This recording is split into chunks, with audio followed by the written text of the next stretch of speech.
Boa Vontade Esporte de hoje falando diretamente de Saquarema, região dos Lagos, aqui no Rio de Janeiro, no centro de treinamento da Confederação Brasileira de Vôlei. E hoje nós conversaremos com o técnico da Seleção Feminina de Vôlei, José Roberto Guimarães. José Roberto, é um prazer conversar com você aqui na Boa Vontade TV. Fala pra gente, esse preparativo que está acontecendo aqui em Saquarema, como é que está esse preparativo para as Olimpíadas? Nós temos antes o Grand Prix. Bom, a gente tem treinado intensamente para essa competição. Em termos de volume, um volume de 6 horas de treinamento diários, né, com musculação e parte com bola. E agora nós vamos usar o Grand Prix como jogos preparatórios para os Jogos Olímpicos.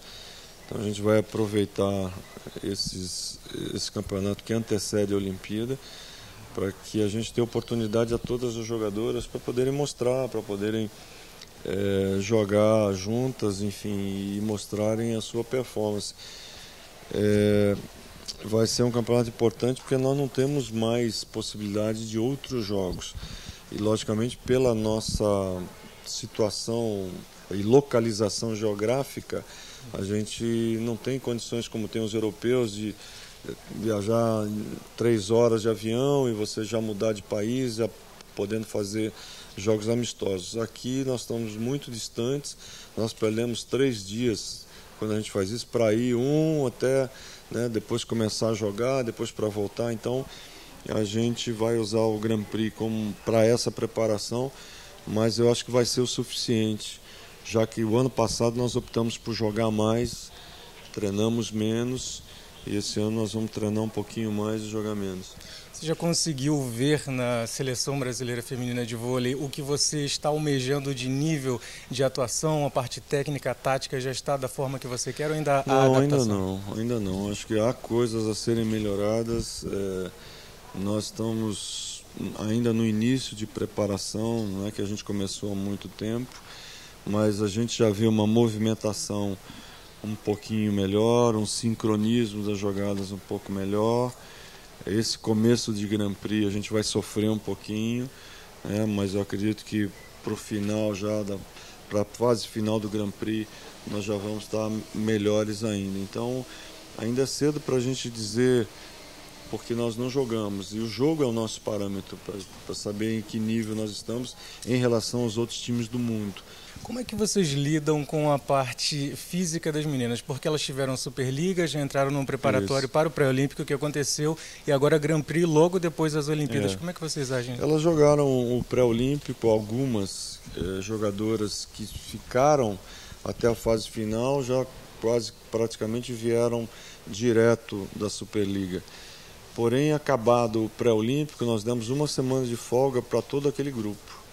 Então elas tiveram, normalmente quando elas saem da Superliga, elas têm 2 semanas antes de começarem os treinamentos. Mas elas tiveram 4 dias após a Superliga, né, retomaram os treinamentos e acabado o pré-olímpico lá em São Carlos, todas elas tiveram 1 semana para poderem aproveitar com seus familiares, viajarem, refrescarem um pouco a cabeça, porém com lição de casa na parte física, porque elas teriam que continuar a fazer a musculação, enfim, não poderiam parar para que a gente depois não tivesse saído do zero novamente. Você comentou anteriormente que o parâmetro ideal é o jogo ali para você ver o nível. Em São Carlos você conseguiu ter um parâmetro assim bom? Não, porque o sul-americano, ainda as equipes sul-americanas, apesar de terem melhorado, no caso do Peru, da Venezuela, da Colômbia, ainda não são equipes que estão no patamar do Brasil. Eu acredito que um pouco mais elas vão conseguir, estão atrás de talentos, elas vão melhorar, não tenho dúvida disso. Mas ainda hoje elas estão um pouco abaixo e nós ganhamos todos os jogos de 3-0. Não deu para se ter um parâmetro naquela ocasião. Agora com as seleções que nós vamos enfrentar, por exemplo, na primeira fase do Grand Prix, a Sérvia, a própria Polônia e a Alemanha, 2 delas não estarão nos Jogos Olímpicos, a Alemanha e a Polônia.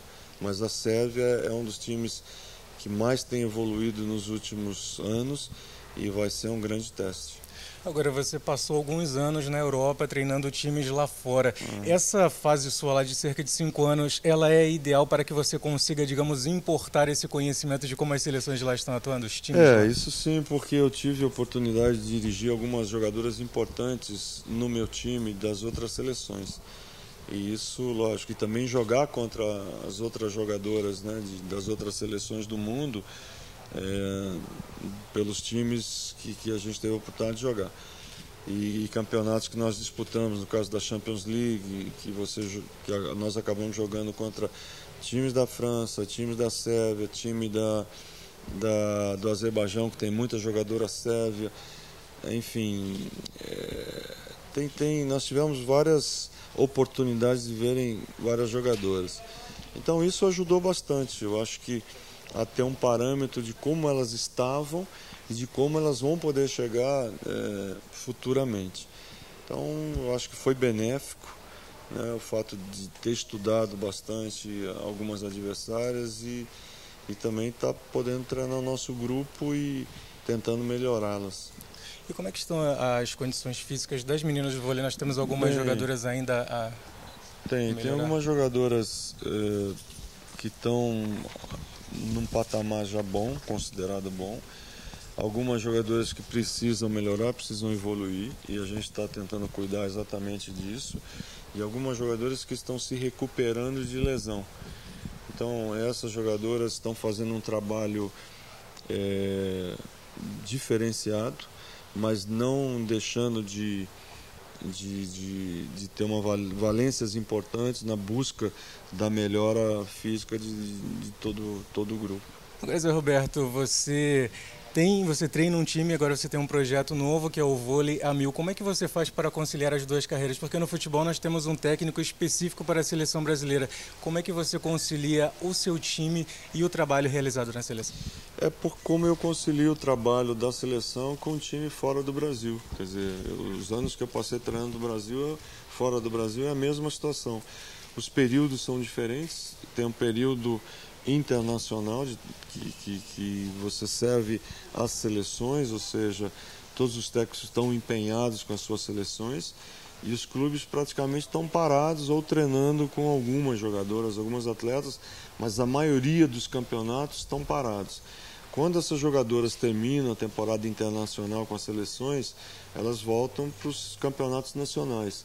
Então a mesma coisa eu vou fazer na 1000 Campinas. Eu vou encerrar a participação na Olimpíada, depois aí a gente volta a treinar o clube, começa a treinar o clube, e aí essa situação do treinamento com o clube vai até abril, onde em maio novamente começa o período de treinamento da seleção.